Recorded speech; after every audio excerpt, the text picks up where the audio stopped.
We'll start, Prabhuji. Time is up.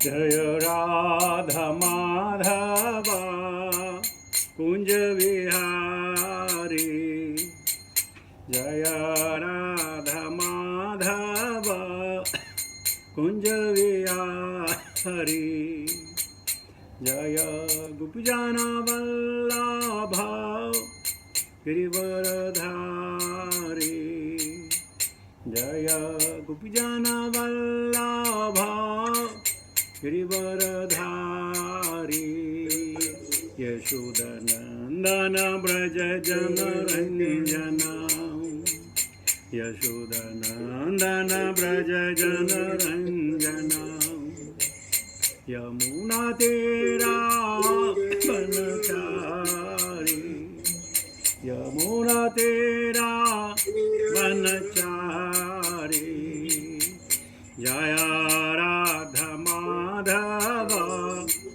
Kunja Vihari Jaya Gopijana Vallabha Girivaradhari Yashodanandana Braja Jana Ranjana Yamuna Tera Vanachari Jaya Radha Madhava Kunja Vihari Jaya Sri Krishna Chaitanya Prabhu Nityananda Sri Advaita Gadadara Srivasadi Gaura Bhakta Vrinda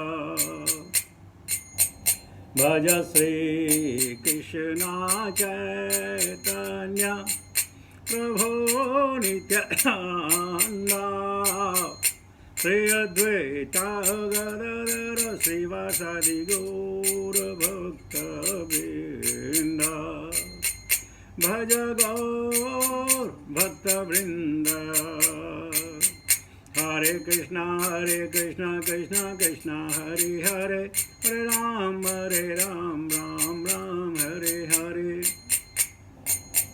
Hare Krishna Krishna Krishna Hare Hare Hare Ram Ram Hare Hare Hare Krishna Krishna Krishna Hare Hare Hare Ram Ram Hare Hare Hare Krishna Krishna Krishna Hare Hare Hare Ram Ram Hare Hare Hare Krishna Krishna Krishna Hare Hare Hare Ram Ram Hare Hare Hare Krishna Krishna Krishna Hare Hare Hare Ram Ram Hare Hare Hare Krishna Krishna Krishna Hare Hare Hare Ram Ram Hare Hare Hare Krishna Krishna Krishna Hare Hare Hare Ram Ram Hare Hare Hare Krishna Krishna Krishna Hare Hare Hare Ram Ram Hare Hare Hare Krishna Krishna Hare Hare Hare Ram Ram Hare Hare Hare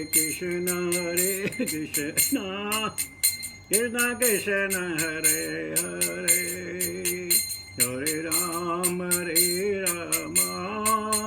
Ram Hare Hare Hare Krishna Krishna Krishna Hare Hare Hare Ram Ram Ram Hare Hare Hare Krishna Krishna Krishna Hare Hare Ram Ram Ram Hare Hare Hare Krishna Krishna Krishna Hare Hare Hare Ram Ram Ram Hare Hare Jaya Prabhupada Jaya Prabhupada Jaya Prabhupada Srila Prabhupada Prabhupada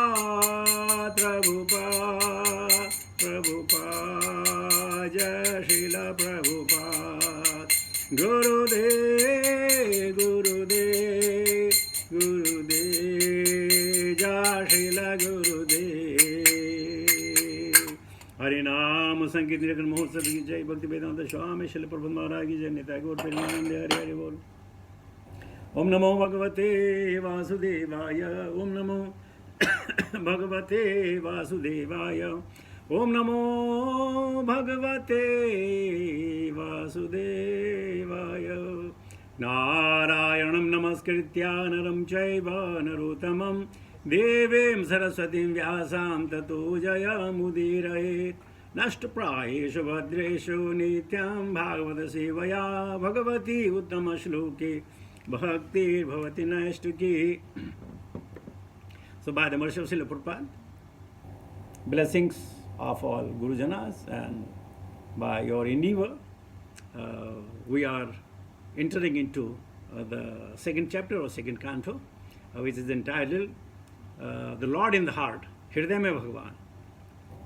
So we start.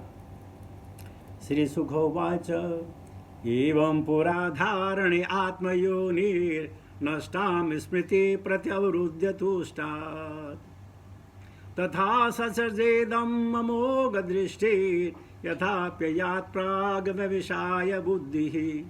Sri Sukho Vacha Evam Pura Dharani Atmayonis Nashtam Smriti Pratyavruddhya Tushtat तथा ससर्जेदम अमोघ दृष्टि यथाप्ययाना प्राग व्यवसाय बुद्धि. श्री सुखोवाच एवं पुराधारणे आत्मयोनिर्नष्टां स्मृतिर्प्रत्य अवरुध्य तुष्टात् तथा ससर्जेदम अमोघ दृष्टि यथाप्ययात् प्राग व्यवसाय बुद्धि. Word meaning. श्री सुखोवाच श्री सुखदेव गोस्वामी ने कहा एवं इस प्रकार पूरा विश्व के प्राकट्य के पूर्व धारणया ऐसी धारणा द्वारा आत्मयोनि ही ब्रह्म जी की नष्टाम विनिष्ट स्मृतिम स्मृति यदा दशात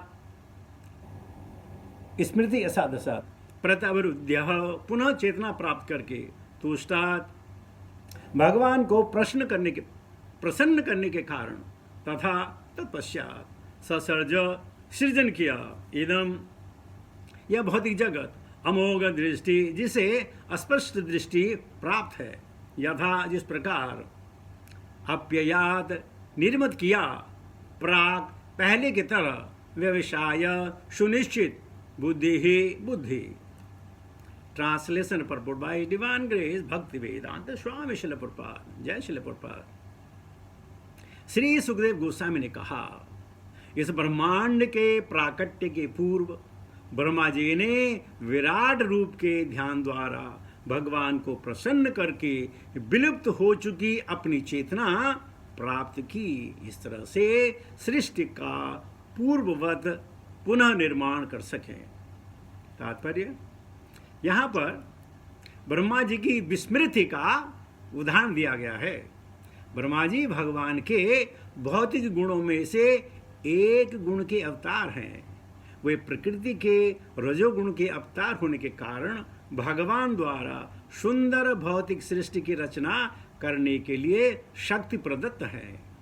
तो भी असंख्य जीवों में से एक होने के नाते वे अपनी सृजनात्मक शक्ति की कला को भूल जाते हैं. जीव की यह विस्मृति जो ब्रह्मा से लेकर एक क्षुद्र चींटी तक पाई जाती है ऐसी प्रवृत्ति है जिसका समन भगवान के विराट रूप के ध्यान द्वारा किया जा सकता है। यह अवसर मनुष्य योनि में प्राप्त होता है, और यदि मनुष्य श्रीमद् भागवत के आदेश का पालन करे, विराट रूप का ध्यान करना प्रारंभ कर देता है, तो उसकी शुद्ध चेतना का पुनः उदय हो सकता है तथा साथ ही भगवान के साथ अपने नित्य संबंध की विस्मृति का निराकरण हो जाता है। ज्यों ही यह विस्मृति दूर हो जाती है, त्यों ही व्यवसाय बुद्धि आ जाती है, जिसका यहाँ पर और भगवत गीता के 2.41 में भी उल्लेख हुआ है। जीव के इस सुनिश्चित ज्ञान से भगवान की प्रेमा भक्ति उत्पन्न होती है, जिसकी जीव को आवश्यकता होती है। ईश्वर का साम्राज्य असीम है, अतएव भगवान के सहायक हाथों की संख्या भी अनंत है। भगवत गीता 13.14 बल देकर कहती है कि भगवान की सृष्टि के कोने कोने में उनके हाथ, पांव, मुंह तथा आंखें हैं। इसका अर्थ यह हुआ कि जीव कहलाने वाले भगवान के अंश ही उनके सहायक हाथ हैं, और वे सब विशेष प्रकार की भगवत सेवा के निमित्त हैं। बद्धजीव चाहे वह ब्रह्मा के पद पर ही क्यों न हो, मिथ्या अहंकार से उत्पन्न बहिरंगा शक्ति के प्रभाव से इसे भूल जाता है। ऐसे मिथ्या अहंकार का निराकरण मनुष्य ईश चेतना प्राप्त करके कर सकता है। मुक्ति का अर्थ है विस्मृति की निद्रा से निकलकर बाहर आना और भगवान की असली प्रेमा भक्ति को प्राप्त होना। जैसा कि ब्रह्मा के उदाहरण से स्पष्ट है, ब्रह्मा द्वारा की गई सेवा मुक्त अवस्था में की जाने वाली सेवा का नमूना है, और यह तथा कथित परोपकार से भिन्न है, जो त्रुटियों तथा विस्मृतियों से पूर्ण होता है। मुक्ति कभी भी निष्क्रियता नहीं होती है, अपितु यह मानवीय त्रुटियों से विहीन सेवा है। ओम अज्ञानतिमिरान्धस्य ज्ञानाञ्जनशलाकया चक्षुरुन्मिलितं तस्मै श्रीगुरुवे नमः। श्रीचैतन्य मनोभीष्टमस्थापितमेन भूतले स्वयं रूपकदा मह्यं ददाति सुपदन्तिकं वन्देऽहं श्रीगुरुश्रितापदकमलं श्रीगुरून् वैष्णवांश्च श्रीरूपं सागरजातं सागना रघुनाथान्वितं सजीवं साद्वैतं सावधूतं परिजनसहितं कृष्णचैतन्यदेवं श्रीराधा कृष्णपादान् सहगना ललिता श्रीविशाखान्वितां च। हे कृष्ण करुणा सिंधु दीनबंधु जगतपते गोपेश गोपिका कांत राधा कांत नमस्तुते। तप्त कंचन गौरंगी राधे वृंदावनेश्वरी वृषभानुसुते देवी प्रणमामि हरिप्रिये।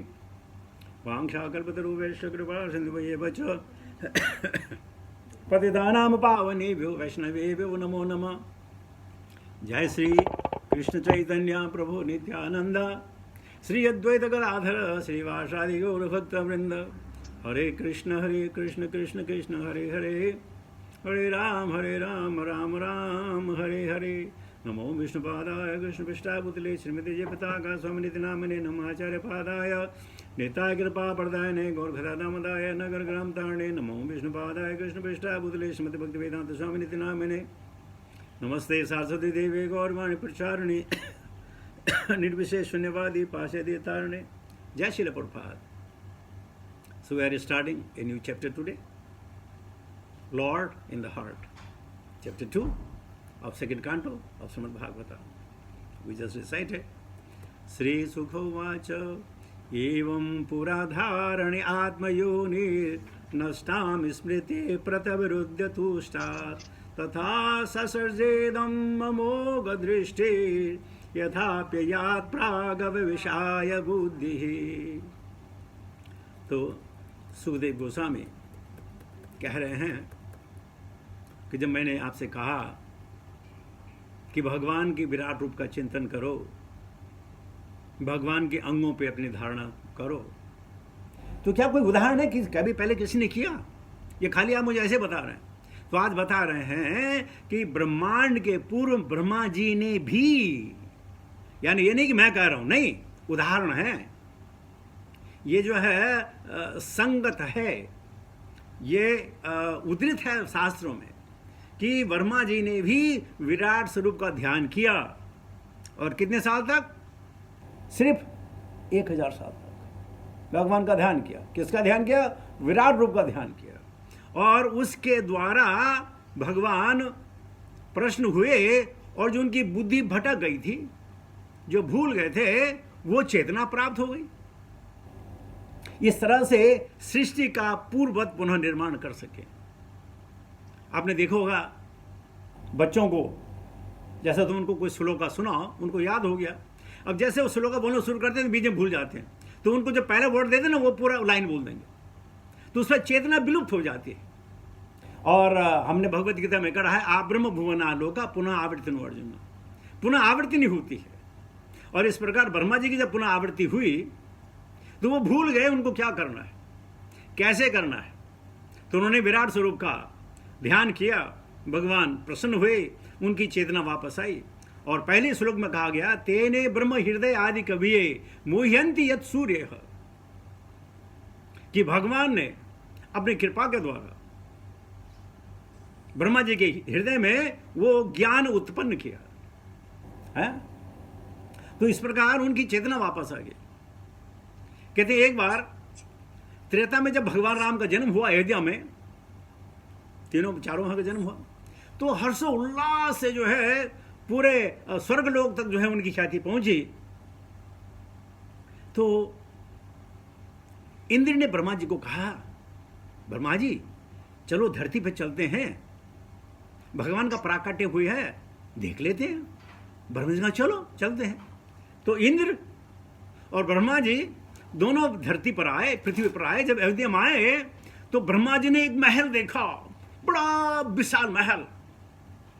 और ब्रह्मा जी ने इंद्र से कहा, हे इंद्र देखो दशरथ का कितना बड़ा महल है। बोला क्या? ये दशरथ का महल नहीं है, ये दशरथ के घर में जो झाड़ू लगा था उसका महल है। बोला हाँ ऐसा क्या? फिर दूसरा महल देखा, वो उससे बड़ा महल। बोले इंद्र ये दशरथ का महल है। बोले नहीं नहीं, वो तो बावर्ची का महल है जो उनके लिए खाना बनाता है। इस प्रकार जब ब्रह्मा जी ने अनेक महल देखे तो उनके दिल में एक शंका आ गई। इंद्र से कहने लगे, इंद्र ये बताओ, सृष्टि की रचना मैंने की है, लेकिन ये रचना तो मेरी नहीं है। जब मैंने सृष्टि की रचना की है, ये अयोध्या तो मेरी रचना है नहीं, ये कैसे हो गई? तो इंद्र ने कहा,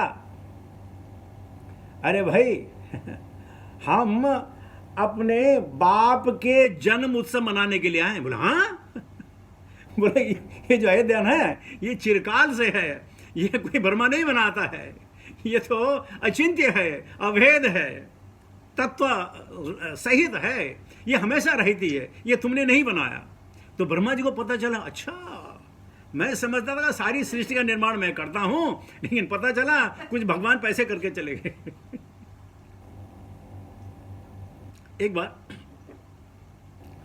किसी ने, कोई सिविल इंजीनियर है, उसने मेरे से बहुत शानदार प्रश्न किया। बड़ा अच्छा प्रश्न, आप सुन के मजा आ जाएगा। उसने कहा, प्रभु ये बताइए कि जब इस पृथ्वी से पहले कुछ नहीं था, कुछ नहीं था, ब्रह्मा के पूर्वार्ध की बात करें पहले के, तो ब्रह्मा जी ने जो है सृष्टि कैसे रची? मैंने कहा, प्रभु जी आपका प्रोफेशन क्या है? बोलो मैं सिविल इंजीनियर हूं। मैंने कहा अच्छा, बात जब भी बिल्डिंग बनाते हैं ना तो खाली प्लॉट में बनाते हैं ना? बोला हाँ। तो जब तुमको खाली प्लॉट मिलता है, तुम्हें ज्ञान होता है ना प्लॉट में मुझे क्या क्या करना है? बोला हाँ। तो मैंने इसी प्रकार जो हमारी ये पृथ्वी है एक छोटे से प्लॉट है। ये हमारी पृथ्वी जो है छोटे से प्लॉट है, जिसे बड़े बड़े प्लॉट में बड़े बड़े ब्रह्माओं ने जो रचना कर रखी है।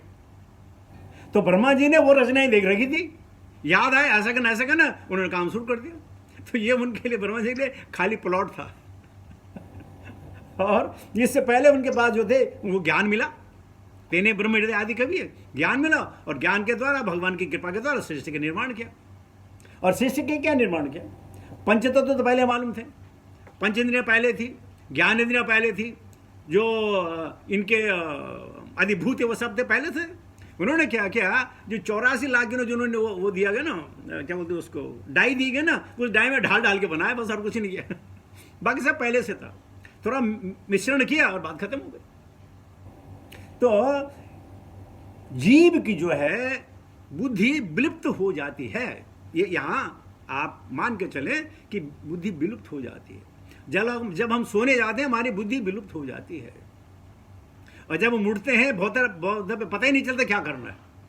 अरे मैं क्या करना था, मुझे कल मैंने क्या किया नहीं मालूम चलता। लेकिन भगवान की भक्ति के द्वारा ये चेतना प्राप्त की जा सकती है। और कौन सी चेतना? भगवान की भक्ति की चेतना। बाकी चेतन तो आदमी जब तक जिंदा है, जब तक सांस ले रहा है, चेतन तो तब तक है। लेकिन वो चेतना जो भगवान के प्रति भक्ति का उद्गार कर सके, भक्ति को प्रज्वलित कर सकते, भक्ति में जा सके, इसकी चेतना भगवान के द्वारा होती है। एक बार शिव जी कहते हैं उमा से, सुनो उमा ते लोग बड़ अनभागी, हरि तजही हुए हूं बसी अनुरागी।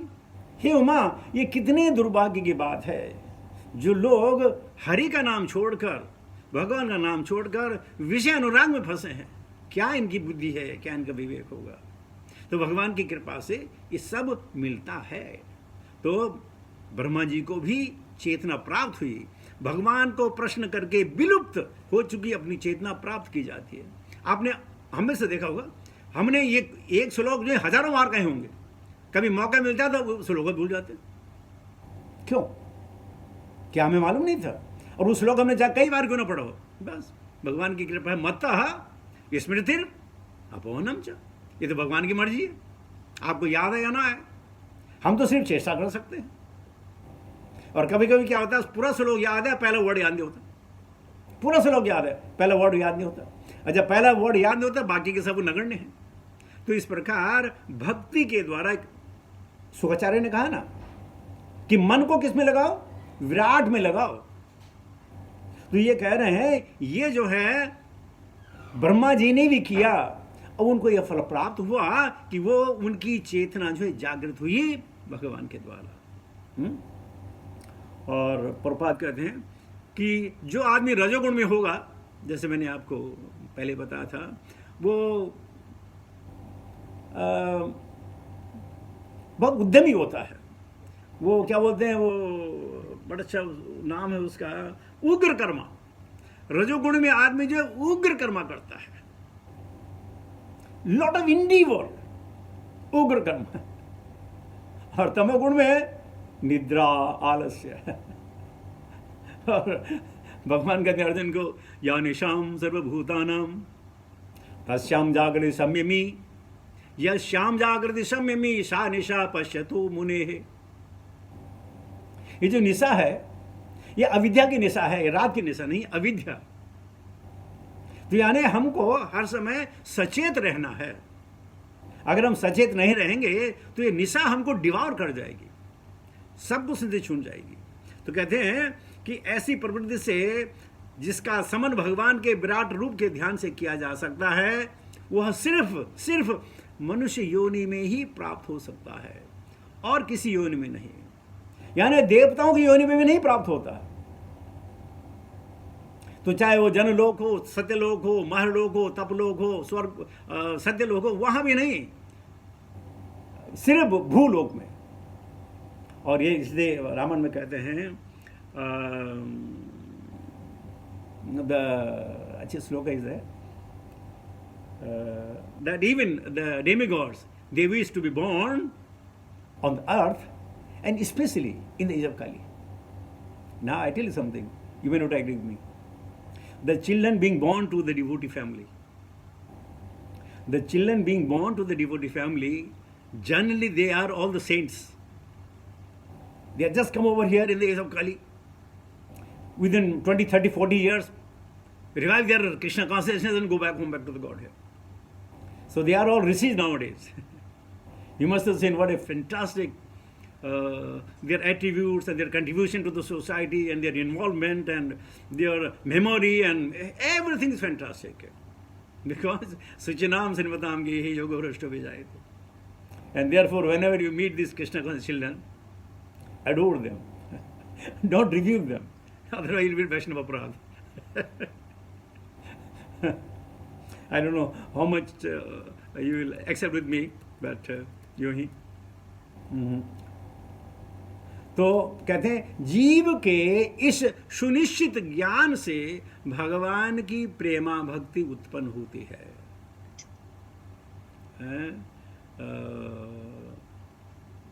प्रेम प्रेम सब करे, प्रेम न जाने कोई, ढाई अक्षर प्रेम का पढ़े सोई पंडित होय। मालूम नहीं है प्रेम क्या है। हम समझते हैं हम पति से प्रेम करते हैं, पत्नी से प्रेम करते हैं, बच्चों से प्रेम करते हैं, सोसाइटी से प्रेम करते हैं, अपने बॉस से प्रेम करते हैं। वो प्रेम नहीं है, वो तो लस्ट है। प्रेम की अनुभूति है जहां सिर्फ देना हो, लेना कुछ ना हो। और लस्ट में तो लेना होता है, लेना ज़्यादा देना कम। और इसलिए हम लस्ट को ही प्रेम समझ बैठे, और इसलिए भगवान से भी हम आदान प्रदान करते हैं। Krishna I love you, only if you give me this. एक मुझे कथा याद आ रही है, संतों की कथा याद आ रही है। गांव में एक व्यक्ति था, उसको आम बड़े अच्छे लगते थे। तो एक दिन क्या हुआ, उसने कहा ठीक है, आम का बागीचा है, किसी बड़े से पेड़ पे चढ़ूंगा, और जो आम जो सबसे ऊपर होगा, जिस पे सूर्य की छाया पर, सूर्य की रोशनी पड़ रही हो, वो बड़ा मीठा होता है, वो खाऊंगा। तो गया सुबह जल्दी नहा धो करके पेड़ पे चढ़ा, और जब जो सबसे ऊंची टहनी थी उस पे चढ़ा, और जैसे वो आम निकालने वाला था, उसका पैर फिसला और वो टहनी पर अटक गया। अब न पैर दूसरी टहनी पे जाए, लटका हुआ चिल्लाने लगा, बचाओ बचाओ बचाओ बचाओ बचाओ। उसकी आवाज सुनकर के लोग आए, गांव के लोग आए, अरे ये लटका हुआ, क्या करेंगे क्या करेंगे। अरे बोले कोई सीढ़ी लेके आओ, कोई रस्सी लेके आओ, ये करो वो करो। उन्होंने सारे संसाधन किए, लेकिन वो उसको नहीं निकाल पाए। वो बोला अरे मेरे हाथ छूट जाएंगे, मैं मर जाऊंगा, मेरी हड्डियां टूट जाएंगी, हेल्प हेल्प हेल्प। तो उनमें से एक बुजुर्ग आदमी, तुम वो देखो यार, हमारे गांव में एक संत रहता है, एक साधु है, चलो उससे पूछ लेते हैं, हो सकता है उसको कुछ मालूम हो।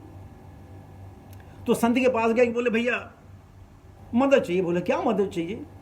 बोले एक आदमी पेट पे लटका हुआ है, उसको नीचे उतारना है। तो संत ने कहा अरे जब तुम लोग नहीं उतार पाते, मैं कैसे उतार पाऊंगा, मैं तो हड्डी पसले कर। नहीं चलो तो सही।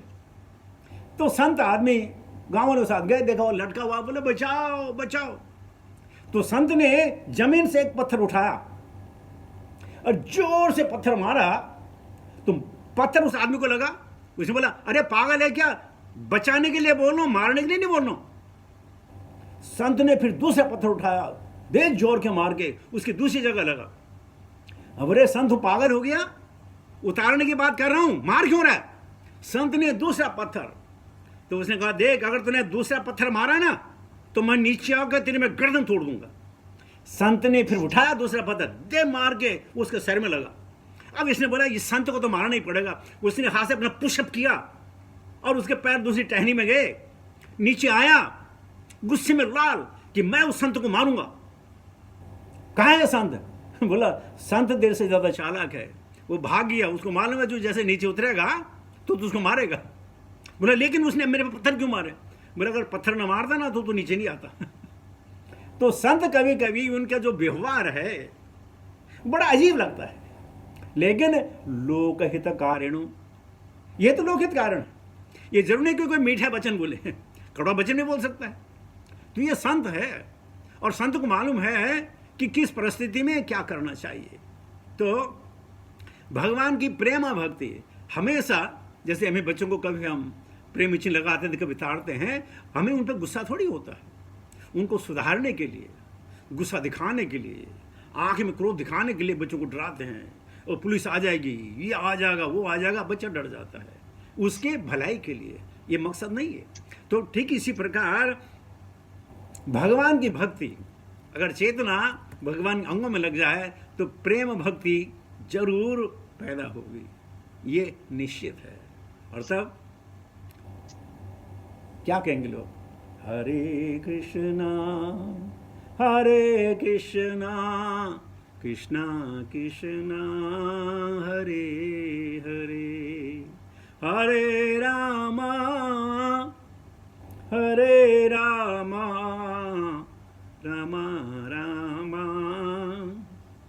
हरे हरे। कभी आप जब चैंटिंग लगाते हैं तो काफ़ी मुश्किल लगता है, लेकिन उद्गीत कर आप गाएं, जब आपका सारा समाप्त हो गया, काम धाम समाप्त हो गया, मंदिर के सामने खड़ी हुई है, और अगर आप एक लाइन भी गाएंगे तो वो उस लाइन जो आपने जो 16 राउंड किए उससे बढ़िया राउंड होता ही है, क्योंकि तब कोई प्रेशर नहीं है, अब तो मेरा काम खत्म हो गया, अब तो भगवान की भक्ति करनी है। और तब जाके जब उद्घोष होता है तब आत्मा से आवाज़ निकलती है, वो बड़ी सुंदर आवाज़ होती है और वही भगवान को बड़ी पसंद है। तो ये जरूरी है आप चैंटिंग, माला पे चैंटिंग करें, लेकिन साथ में कभी भगवान के सामने खड़े होकर ब्रह्म संहिता गा लें। क्या 10 मिनट लगते हैं ब्रह्म संहिता गाने हैं? तो वो उद्गार निकलते हैं जब कोई पर वो ना हो, अरे 16 राउंड करने नहीं, जब सब हो गया हुआ तब आप मजे से गाएं। यही तो प्रेमा भक्ति है। प्रेमा भक्ति हमको मरना नहीं पड़ेगा कि मरने के बाद ही प्रेम होगा, नहीं, जीते जी हम प्रेम कर सकते हैं। त्रुटियों से हमारी जो मनुष्य टू आर इज ह्यूमन, हमसे बहुत गलतियां होती हैं, लेकिन जो भक्त होते हैं उससे कम गलतियां नहीं होती हैं, क्योंकि वो भगवान के मार्गदर्शन पे चलते हैं और हम त्रुटि विहीन हो सकते हैं। जैसे मैंने बहुत पहले आपसे कहा था, हम लोग हमारे पास सिर्फ एक दोष है, सिर्फ एक दोष है। क्या दोष है? हम अपने को निर्दोष मानते हैं, बस एक दोष है, और ज्यादा दोष नहीं हमारे पास, सिर्फ हम निर्दोष है। मैं गलत कर ही नहीं सकता, मैं ऐसा बोल ही नहीं सकता, ये मेरे मतलब ही नहीं था, है? हम अपने को निर्दोष मानते हैं। तो प्रभुपाद कहते हैं मानवीय त्रुटि से विहीन सेवा ही भगवान की सेवा है। उद्गीत हो, भगवान के लिए प्यार हो, भगवान के आप चाहे मुखारविंद देख रहे हों या पदारविंद देख रहे हों, या भगवान के आप कपड़े देख रहे हों, या आप कुछ भी और चीज़ें देख रहे हों, और तब जाके जब आप गाएंगे तो उसमें आपको बहुत आनंद आएगा। चलिए मैं दूसरा श्लोक ले लेता हूँ। साब्दस ही ब्रह्मण एष पंथा यन्नाम धीर्यायति धीर पार्थैः प्रब्रह्मस्तत्रं न विदन्तेरनाथान् अर्थान् मायामये वासनया सयानः। वैदिक ध्वनियों, वेदवाणी को प्रस्तुत करने की विधि इतनी मोहने वाली है कि यहाँ व्यक्तियों की बुद्धि को स्वर्ग जैसे व्यर्थ की वस्तुओं की ओर ले जाती है। बद्धजीव ऐसी स्वर्गिक मायामयी वासनाओं के स्वप्न में मनराते रहते हैं, लेकिन उन्हें ऐसे स्थानों में सच्चे सुख की प्राप्ति नहीं हो पाती है। प्रभुपाद कहते हैं, बद्धजीव संसार के भीतर ब्रह्मांड की सीमा तक भी सुख के लिए तरह तरह की योजनाएं बनाने में सदैव व्यस्त रहता है। यहाँ तक कि इस धरा पर जहाँ वो अपनी सामर्थ्य भर प्रकृति के संसाधनों का दोहन करता है, उपलब्ध समस्त सुविधाओं से तुष्ट नहीं होता है। वह चंद्रमा या शुक्रलोक में भी संसाधनों के दोहन के लिए जाना चाहता है, लेकिन भगवान ने भगवद गीता 8.16 में इस ब्रह्मांड के असंख्य लोकों तथा अन्य लोकों की व्यर्थता के विषय में हमें आगाह किया है। ब्रह्मांडों की संख्या असंख्य है और इनमें से प्रत्येक में असंख्य लोक हैं, लेकिन इनमें से कोई भी लोग भौतिक जीवन के मुख्य दुखों से, यानी यथा जन्म मृत्यु जरा तथा व्याधि के दुखों से विहीन नहीं है। भगवान का कहना है कि सर्वोच्च लोक ब्रह्मलोक अर्थात सत्यलोक भी स्वर्गलोक जैसे लोकों का तो ही कहना क्या, रहने के लिए उपयुक्त नहीं है, क्योंकि यहाँ पर भी उपयुक्त दुख पाए जाते हैं। बद्धजीव सकाम कर्म के नियमों से जकड़े हुए, अतएव वे सभी कभी ब्रह्मलोक जाते हैं तो पुनः पाताल लोक को लौटाते हैं, मानो झूले पर चढ़े हुए अज्ञानी बालक हों। असली सुख तो भगवत धाम में है, जहाँ जीव को वे संसारिक कष्ट नहीं सहन करने होते हैं। अतएव जीवों के लिए सकाम कर्म की वैदिक विधियाँ भ्रामक हैं। मनुष्य इस देह में या अन्यंत्र इस लोक में या दूसरे लोक में श्रेष्ठतर जीवन की कल्पना करता है, किंतु संसार में कहीं भी उसकी असली इच्छा की पूर्ति सच्चिदानंद रूप जीवन की पूर्ति नहीं हो पाती है। श्रील सुखदेव गोस्वामी अप्रत्यक्ष रूप से महाराज परीक्षित को यह बताना चाहते हैं कि जीवन की अंतिम अवस्था में उन्हें अपने मन में स्वर्गलोक जाने की इच्छा नहीं लानी चाहिए, अपितु उन्हें भगवत धाम जाने की तैयारी करनी चाहिए। न तो कोई भौतिक लोक शाश्वत है, नहीं वहाँ पर उपलब्ध जीवन की सुविधाएं ये शाश्वत है।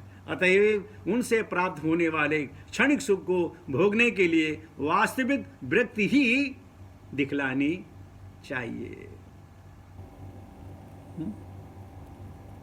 तो वैदिक ध्वनियों वेदवाणी को प्रस्तुत करने की विधि इतनी मोहने वाली है कि वह व्यक्तियों की बुद्धि को स्वर्ग जैसे व्यर्थ की वस्तुओं की ओर ले जाता है। त्रैगुणिया विषया वेदा नैस्त्र गुण भव अर्जुन। वेदों में और ये कहा गया है किम सुरुतैर बहुवीर शास्त्रैहि पुराणा च भरमा वैहि इदम एकम श्रीमद्भागवतम मुक्तिदानेन गर्जति। किम सुरुतैर, what is the use of reading and understanding and wasting your time? बहुवीर शास्त्रैहि, reading so many scripture, so many things. Now what happened? The beauty is, the more you know, the more proud you become. I know Garg Samhita, I know Sukh Samhita, I know Ishopanishad, I know Kathopanishad, I know Mukandopanishad, I know Shiv Puran, I know Garud Puran, I know so many things. Prabhu, you know, I know so many things. Unfortunately, one becomes very proud of it. And if you are simply chanting, you will not become proud of it. Because you say, oh, I only know one thing, Prabhu. That's it. You will never feel proud of it. But the more you get jnana, the more proud one becomes. Or the more,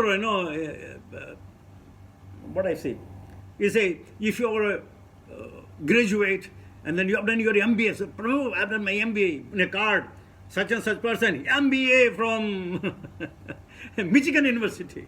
You become powerful. You become intoxicated. You become very proud. So, kim surutair? What is the use? Bahuvir Sastrai, to understanding so many Sastras. And what is the conclusion? Krishna stu Bhagavan Swayam. Now, if I already know, अगर हमें पहले ही पता चल गया कि सारे शास्त्रों का सार है, प्रमाण है, कृष्ण तो भगवान स्वयं, तो माथा पच्ची से क्यों करें? लेकिन दूसरों को दिखाने के लिए हम ऐसे हैं, हम ऐसे हैं। और स्वर्ग, हमारे यहाँ जो आदमी मरता है ना, बोलते हैं बेचारा स्वर्गवासी हो गया। वासी मतलब रहने वाला, स्वर्ग जाने वाला हो गया। वो समझते हैं बहुत बड़ी चीज है। जैसे कि आप किसी बच्चे को बोले ये गधा है, तो बच्चे के माँ बाप को बहुत गुस्सा आएगा, बहुत गुस्सा आएगा कि मेरे बच्चे को गधा बोलते हो। लेकिन उसी बच्चे आप बोलो अरे शेर का बच्चा है, शेर का बच्चा है, माँ बाप बड़े खुश होते हैं, हाँ यार शेर का बच्चा है। पता ही नहीं है गधा भी जानवर है, शेर भी जानवर है। गधे कोई बुद्धि नहीं, शेर कोई बुद्धि नहीं। लेकिन नहीं, माँ बाप खुश होंगे मेरे बच्चे को शेर बोला, मेरा बच्चा तो शेर है। यह धारणा है। लोग कहते हैं स्वर्ग चले गए, स्वर्गागमन हो गया। अरे वहां भी जाके कहेंगे क्षीणे पुण्य मृत्युलों की विसंति। अगर आप चले भी गए किसी वजह, पहले तो नामुमकिन, अगर चले भी गए तो क्या हो गया फिर वापस? जैसे आप यात्रा पे जाते हैं, पैसे लेके जाते हैं, इधर जाना उधर जाना है, नीदरलैंड जाना है, स्विट्जरलैंड जाना है, जाना अमेरिका जाना है, ऑस्ट्रेलिया जाना है, फिजी जाना है, पैसे खत्म हुए वापस आ जाते हैं। तो जाके क्या फायदा है? तो शुकाचार्य कह रहे हैं कि वेदों की जो वाणी है ना, वो मोहने वाली है। कैसी मोहने वाली है कि व्यर्थ की वस्तु को वो ले जाती है। स्वर्ग में स्वर्ग में वारुणी की नदी है। मतलब वहां से पीने के लोग पैदा हुए। वारुणी की नदी है वहां। मेनका, रंभा और क्या क्या नाम उनके, तिलोत्तमा, सुलोचना का नाच होता। अगर आपने नाच देख भी लिया तो आपको क्या मिला? कुछ भी नहीं।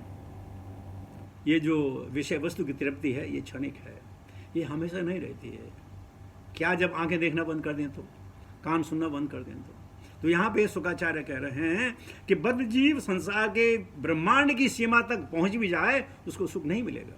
जैसे हम कई बार उदाहरण दे चुके हैं, दोबारा देता हूँ। आप किसी ट्रैवल एजेंसी में चले जाएं, बोलेंगे visit Paris, visit Switzerland, visit Rome, visit New York, visit this, visit that, और आपने टिकट ले ली और आप लेटर से आप न्यूयॉर्क चले गए, टाइम्स स्क्वायर में चले गए, वहाँ किसी ट्रैवल एजेंसी के पास जाएं, आप देखें वहाँ लिखा होगा ओ विजिट कतार फॉर द सैंड ड्यून। इसलिए लिखते हैं पता क्यों, कि मजे चीज़ ये नहीं है, मजे चीज़ें वहाँ हैं, वहाँ मजे हैं, यहाँ नहीं है। तो हम जहाँ भी जाएंगे लुभावने मिलेगा, वो बढ़िया, वो बढ़िया, वो बढ़िया, वो बढ़िया। लेकिन संत क्या बोलता है, जहाँ मैं हूँ वही बढ़िया, मुझे कहीं जाना नहीं है? एक बार तुलसीदास जी और सुदामा में, सूरदास में जो है थोड़ा वार्तालाप हो गया। सूरदास जी कहने लगे भगवान कृष्ण सबसे बड़े, और तुलसी कहने लगे राम सबसे बड़े। अब क्या करें भाई? तो बोलो ठीक है, ऐसा करते हैं, एक तराजू लाते हैं और तराजू में एक तरफ कृष्ण रखते हैं, एक तरफ राम दरबार रखते हैं, देखिए किसका पलड़ा भारी है। तो साहब बहुत भीड़ इकट्ठी हो गई, देखते हैं आज भगवान कृष्ण की और राम की तुलना हो रही, कौन बड़ा है। तो तराजू मंगाया गया, सूरदास ने भगवान को पलड़े में रखा, हाथ जोड़ कहा कि मेरी लाज रखना प्रभु। वहां तुलसी ने कहा देखो तुलसी भरोसे राम के निर्भय होके सोए, अनहोनी होनी नहीं होनी हो तो। उसने रखा, झटाक से जो है राम दरबार का पलड़ा भारी हो गया, कृष्ण ऊपर चढ़ गए। अब सूरदास को बड़ा दुख हुआ, बड़ा दुख हुआ कि अरे यार, मैं लोगों से कहता फिरता हूं कि भगवान कृष्ण सर्वोपरि हैं, ये पलड़ा कैसे हो गया। उसको रात भर नींद नहीं आई। भगवान उसमें आया कि क्या हो गया सूरदास? अरे बोला तुमने मेरी इंसल्ट करा दी मैं तो सोचता था तुम सबसे बड़े। बोला देखो सूरदास, ये गलती मेरी नहीं है, गलती तुम्हारी है। बोले मेरी क्या गलती है? बोला देख तुलसी ने रखा राम सीता लक्ष्मण हनुमान को रखा, तुमका जब पलड़ा भारी होगा तूने अकेले को रखा, तू हमको रखता, अष्टसखियों को रखता, राधा को रखता तो हमारा पलड़ा भारी होता। गलती तुम्हारी और हम पे दोष दे रहे हो। तो सूरदास ने कहा ठीक है प्रभु जी, मेरे से गलती होगी, अब से मैं तुलना नहीं करूँ, मुझे मानो तुम सिर्फ बड़ पड़े। तो कहने का मतलब क्या है, कभी कभी भक्त भी जो हैं वो भावना में बह जाते हैं, हाँ ये कैसे हो गया। एक बार प्रभा जी थे दिल्ली में, तो गोल मार्केट में एक उनको सेमिनार, उनका प्रवचन था। तो उस प्रवचन में एक लड़के ने प्रश्न, आत्मा के बारे में प्रश्न किया, और ऐसा प्रश्न किया ऐसा लगा जैसे प्रभुपाद को उत्तर देना नहीं आ रहा। अब जो उनके शिष्य थे वो समझते थे प्रभुपाद से बड़ा तो कोई है ही नहीं। अब जब प्रभुपाद जी ने उस बच्चे का प्रश्न के उत्तर बराबर नहीं दिए, जितने इनके जो थे शिष्य खुशी में तम कि क्या हम बोले गुरु के सामने। प्रभुपाद कहने बैठो आराम से। जब समाप्त हो गई तो उन्होंने पूछा गुरु महाराज, आपने जो आप हमको सिखा दी वो क्यों नहीं बोला? बोला कैसे नहीं बोला था? बोला नहीं, ये मैंने तुम्हें सिखाने के लिए कहा है कि हर समय आदमी विजय नहीं होता है। तो लाभ लाभा जया जयो, आपको प्रतिष्ठा में और आपको बेइज्जती में सम होना चाहिए। देखो तुम रो रहे हो, मैं हंस रहा हूं। तो ये सिखाने के लिए कि हर समय हर चीज जीती नहीं जाती है, लेकिन भगवान के हृदय प्यार हो तो जीत हार में क्या लेने देना, भगवान की मर्जी। तो उनको पता चला अच्छा ये प्रभुपाद की लीला थी।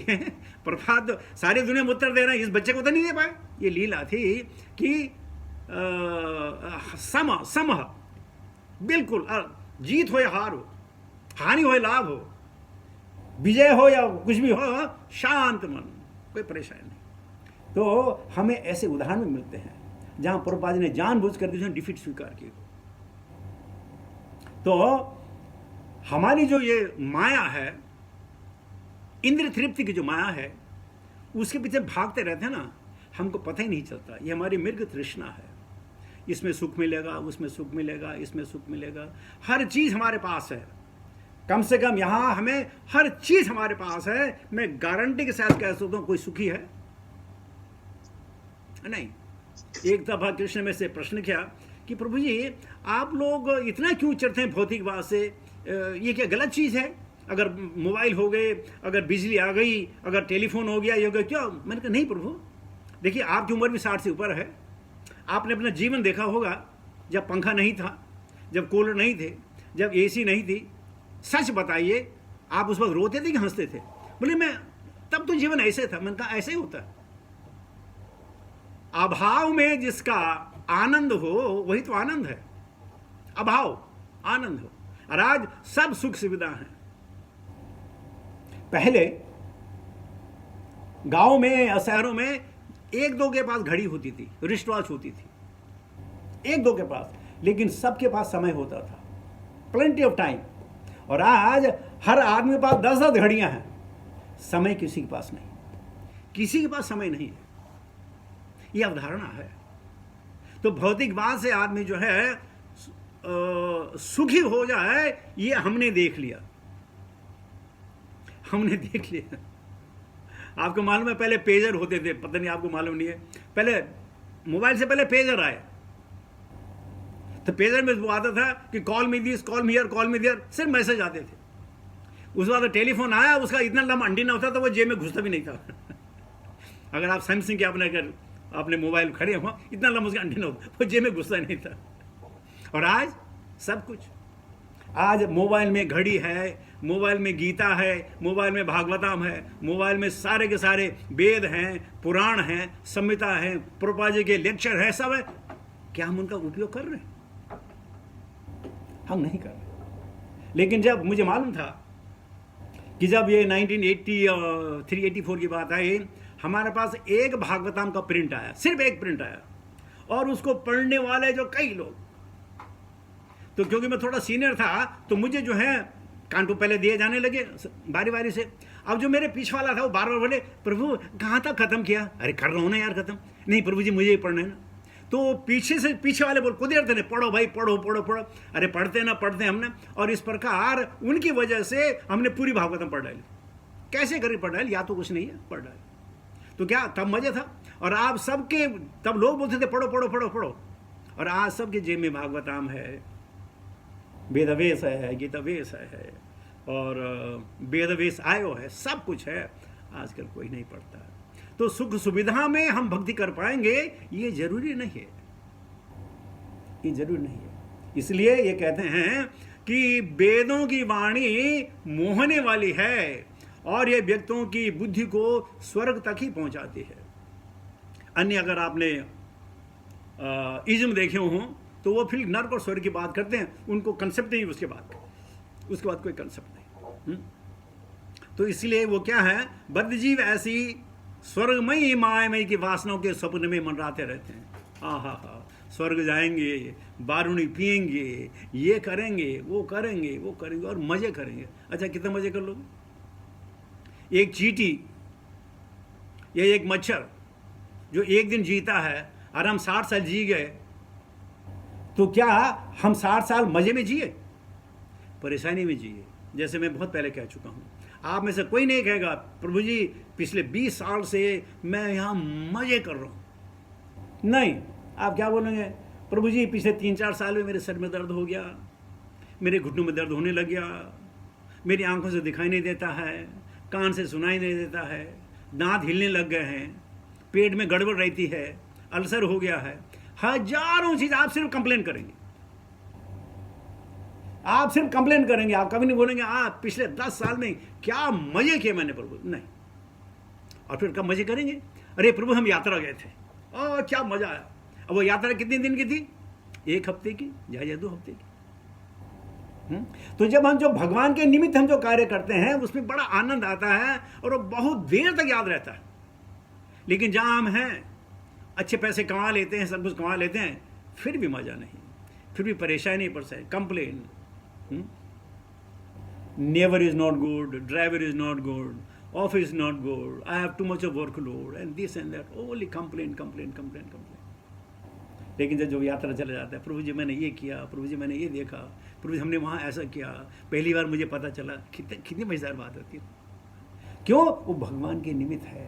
तो ठीक हमारा जो आज का जो समय है, आज हमारा जो कार्य है, अगर हम वो भगवान के निमित्त करेंगे तो हमको ऐसे ही आनंद आएगा। लेकिन भगवान के निमित्त नहीं करते। तो आइए इसके साथ ही वाणी को विराम देता हूँ। मुझे मौका देने के लिए बहुत बहुत धन्यवाद। हरे कृष्ण।